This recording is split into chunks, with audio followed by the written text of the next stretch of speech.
바이오 연구 데이터 표준 등록 양식 중 그린바이오의 식품 연구 분야에 대해 설명드리겠습니다. 목차는 다음과 같습니다.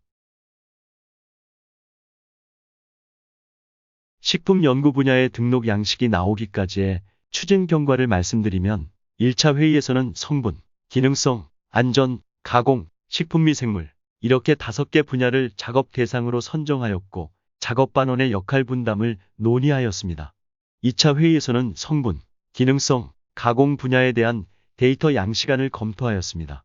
3차 회의에서는 성분, 기능성, 가공, 미생물에 대한 데이터 양식안을 검토하였고 이 중 성분, 기능성, 가공 분야는 샘플이 연구 대상이자 활용을 위한 2차 소재로 활용이 되기 때문에 향후 세부 분야 간의 연계 활용성을 고려하여 샘플 정보를 통일하기로 하였습니다. 그리고 원재료의 특성을 반영할 수 있는 양식도 설계하기로 하였습니다.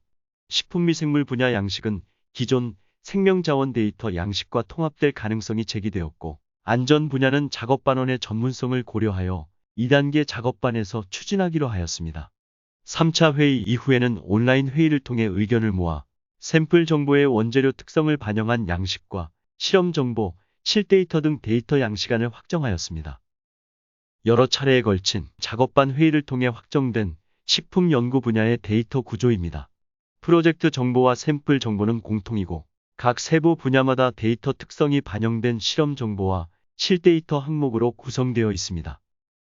먼저 샘플 정보 양식에 대해 설명드리겠습니다. 샘플 정보는 소재의 국문 일반명과 영문명, 사용 부위, 전처리법, 최종 가공품 항목을 필수로 입력하도록 하였습니다. 소재명은 동일 식품이라도 연구자에 따라 제시하는 명칭이 다를 수 있어 식품 원재료 DB와 연계하여 입력하거나 직접 입력하도록 하였습니다. 사용 부위의 항목도 동일 식품에 대해 연구자마다 뿌리 또는 잎 등 다른 부위를 사용할 수 있어 반드시 입력하도록 하였습니다. 전처리 및 가공법 항목도 가공 조건이나 추출 조건에 따라 실험 결과가 다양할 수 있어 필수 항목으로 하였습니다. 조건을 직접 입력하거나 참고 문헌을 입력해 주시면 됩니다.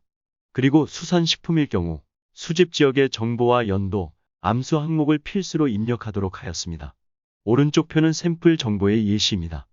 성분과 기능성 분야는 예시 1과 같이 소재의 국문명과 영문명, 학명, 사용 부위, 전처리법 등을 입력할 수 있고 가공 실험의 경우 예시 2처럼 입력할 수 있습니다. 이제부터 세부 분야별로 실험 정보와 실데이터 양식에 대해 설명드리겠습니다. 첫 번째는 식품 성분 데이터입니다. 실험 정보 항목 중 분석 성분 항목은 연구자에 따라 성분 명칭을 다르게 표시할 수 있어 혼동을 방지하고자 영명으로 통일하였습니다. 분석 항목은 CAS 넘버를 입력할 수 없는 상황이 있어 선택 항목으로 하였고 분석법에는 공인법이나 참고문헌 정보를 입력하도록 하였습니다. 식품 성분 데이터의 실데이터 양식에서는 각 항목이 엑셀 파일이나 텍스트 파일 등을 활용하는데 분석 결과의 평균과 성분 프로파일 정보 항목은 필수로 입력하도록 하였습니다. 두 번째는 식품 기능성 데이터입니다.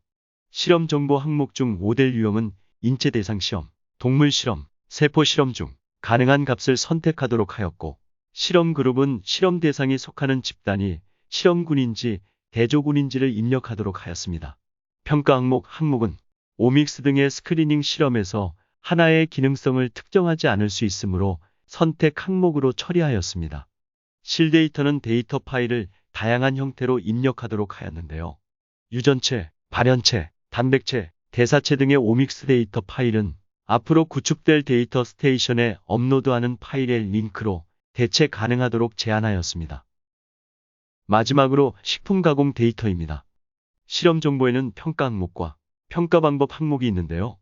평가 방법은 참고 문헌의 링크를 입력하는 것도 가능하게 하였습니다. 실데이터는 처리 조건에 따른 반응 그래프와 세부적인 측정 결과 값, 이에 대한 데이터 해석 정보를 입력하도록 하였습니다. 이상으로 식품 연구 분야에 대한 설명을 마칩니다. 감사합니다.